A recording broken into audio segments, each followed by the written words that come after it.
Hello guys, in this video I am going to show you how to send pictures on the Rave application while you are watching a video with your friends.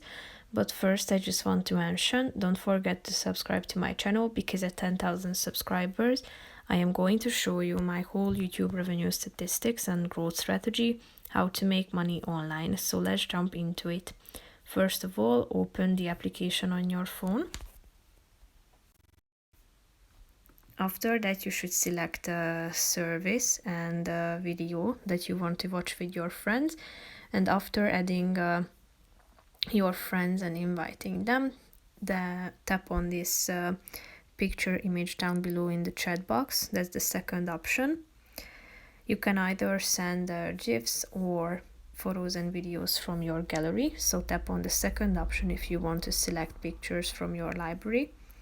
And tap on the relevant one that you want to send. Click on this circle in the upper right corner of the screen to select the picture, then tap on the button done in the right side corner down below.